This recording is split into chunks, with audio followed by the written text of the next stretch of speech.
എടാ പള്ളിക്കാട്ടിൽ കൊണ്ടുപോയി അടക്കുന്നത് വരെയല്ലേയുള്ളൂ. പള്ളിക്കാട്ടിൽ പോകില്ലേ സഹോദരങ്ങളെ? ഉച്ചനേനാക്കെ പകലേ ദിയേ കഫൻ और चुकी है सब मिलकर माँ बाप भाई बहन. സാധാരണ കുളിച്ചിട്ടാണ് ഞാൻ വസ്ത്രം മാറ്റുന്നത്. ഇന്ന് കുളിക്കുന്നതിന് മുമ്പേ ഇവരെന്റെ വസ്ത്രമങ്ങ് മാറ്റിക്കളഞ്ഞു. എന്നെ കഫൻ തുണി പുറവിച്ചു. ഞാൻ നോക്കുന്നത് എന്താണ്? ഓ ചുക്കിയ സബ് മിൽക്കർ മാ ബാപ് ഭായി ബഹൻ.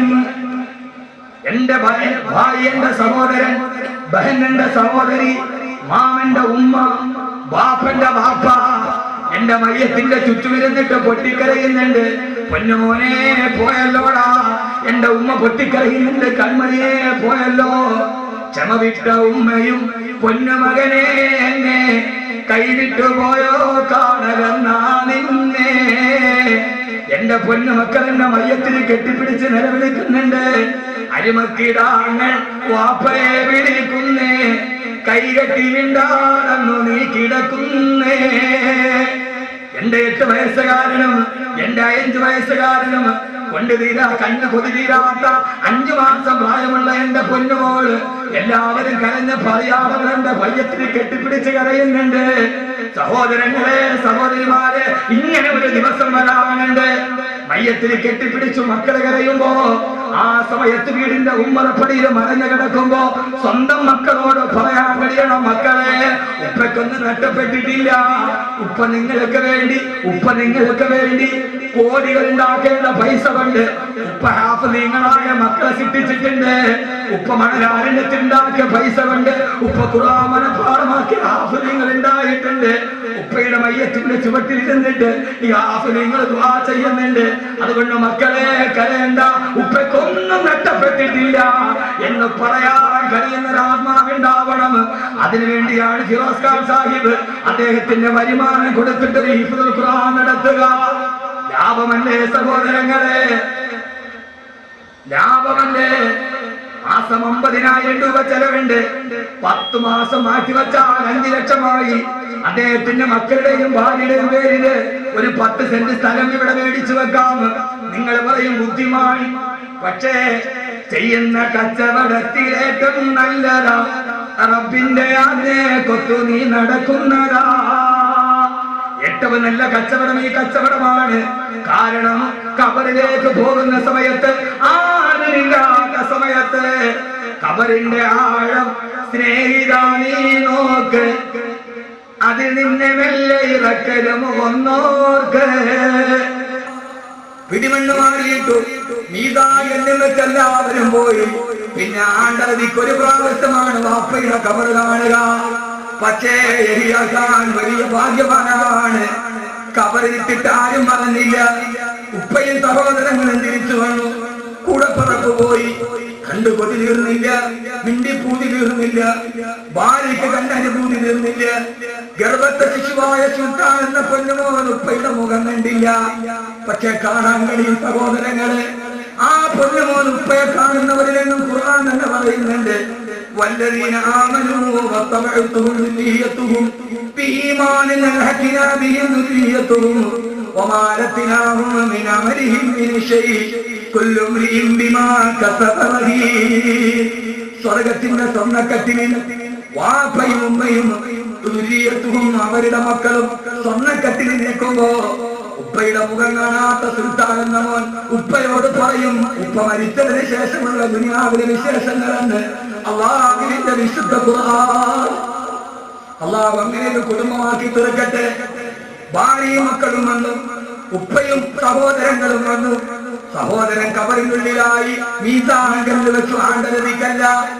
ഇനി ആ സ്വത്തിൽ നിന്ന് ആ മനുഷ്യനോ ഒരു പള്ളി വെച്ചിട്ട് പില്ലർ പൂർത്തിയാകുന്നതിന് മുമ്പെയാണ് ആ മനുഷ്യൻ ഖബറിലേക്ക് പോയത്. ആ മനുഷ്യനെ നഷ്ടപ്പെട്ടിട്ടില്ല. അയാൾ ലോകത്തിലെ ഏറ്റവും വലിയ ലാഭക്കച്ചവടം ചെയ്ത ആളാ. അവര് തീരുമാനിച്ചു, ഇനി എന്ത് വേണം, ഒരു ദർസ് നടത്തുക. കലൂർ അബ്ദുറഹീം ഉസ്താദിന്റെ അടുക്കൽ പോയി. ദർസ് നടത്താനുള്ള സ്ഥലമില്ല. അദ്ദേഹത്തിന്റെ ശിഷ്യൻ സഫീർ ഖാൻ മന്നാനെ വിളിച്ചു, ചുമതല ഏൽപ്പിച്ചു. 4 വർഷം കഴിഞ്ഞു. അവിടെ ഇരുന്നിട്ട് പിന്നീട് 24 മണിക്കൂർ ഖുർആനായി. മോനെ മറന്നില്ലല്ലോ, ഇതുപോലെ ജീവിത കാലമില്ലൊരു കൊണ്ട് കണ്ടിട്ടുമുണ്ടോ ഇതിനു മുമ്പും പണ്ട്. ആ ചെറിയ കുണ്ടിന്റെ ഉള്ളിൽ സ്വർഗത്തിന്റെ പുതപ്പ് പുതയ്ക്കാൻ തങ്ങളുടെ സഹോദരന് വേണ്ടി, ഭർത്താവിന് വേണ്ടി, മകന് വേണ്ടി ഒരു കുടുംബം അർപ്പിച്ചു. ആ അർപ്പിച്ച അർപ്പണമാണ് യഹ്യാ ഖാൻ മെമ്മോറിയൽ ഹിഫ്ദുൽ ഖുർആൻ. അല്ലാഹു അതിനെ സ്വീകരിക്കട്ടെ, അല്ലാഹു അതിനെ സ്വീകരിക്കട്ടെ.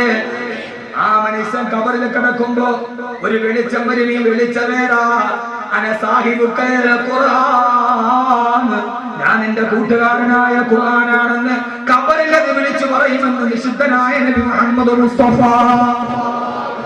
നഷ്ടമല്ല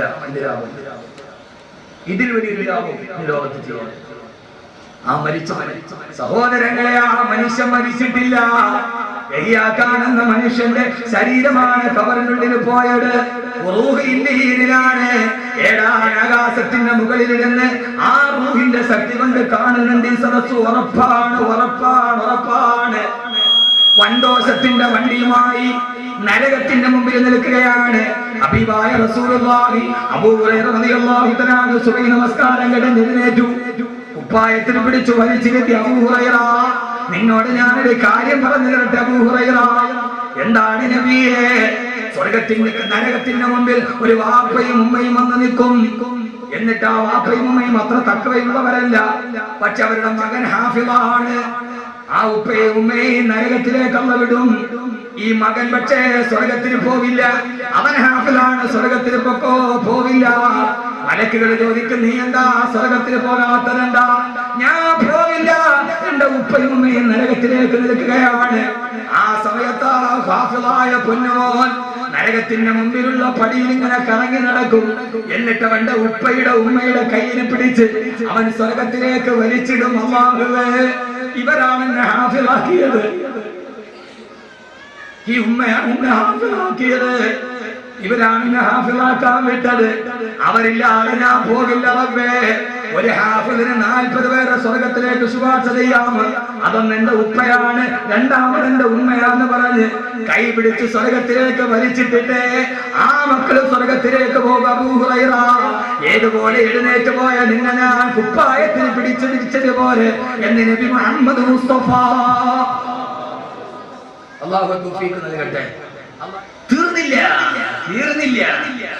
ഒരു ചാണ്ടുകളിൽ സൂര്യൻ, താഴെ ചെമ്പിന്റെ തല, ഹിസാബിന് വേണ്ടി കിടന്നിട്ട് പിടയുകയാണ്.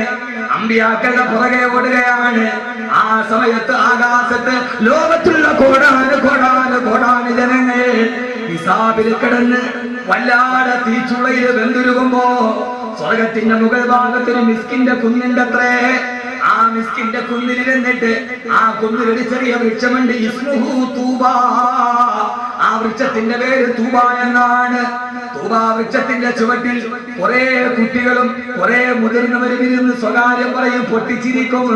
അവർക്ക് ഹിസാബില്ല. ബാക്കിയുള്ളവരൊക്കെ ഹിസാബിൽ നിൽക്കുകയാണ്. താഴെ നിൽക്കുന്ന ആളുകളുടെ മുകളിൽ സ്വർഗത്തിന്റെ മിസ്കിന്റെ കുന്നിലിരിക്കുന്ന അവരോട് ചോദിക്കും, നിങ്ങളാരാ? നിങ്ങൾക്ക് ഹിസാബില്ലല്ലോ, നിങ്ങളാരാ? സ്വർഗത്തിന്റെ കുന്നിലിരിക്കുന്നവരാരാ? ആ സമയത്ത് അവര് പറയും, ഞങ്ങളാരെന്നറിയോ?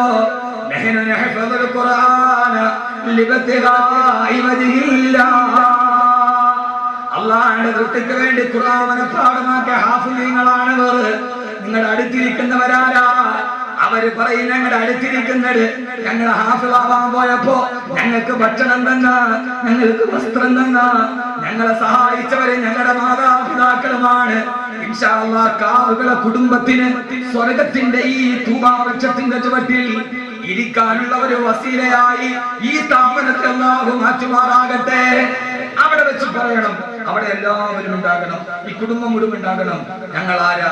ഞങ്ങളെ ഹാഫിളീങ്ങളെ വളർത്തിയവരാണെന്ന് പറയാൻ കഴിയുന്ന അഭിമാനത്തിന്റെ സ്വർഗത്തിന്റെ മിസ്കിന്റെ കുന്നിൽ, സ്വർഗത്തിന്റെ തൂബാമരത്തിന്റെ താഴ്വരയിൽ ഒരുമിച്ച് കൂടാൻ കഴിയുന്ന മുത്തഖീങ്ങളാക്കി ഹാഫിളീങ്ങളായി അല്ലാഹു സ്വീകരിക്കട്ടെ.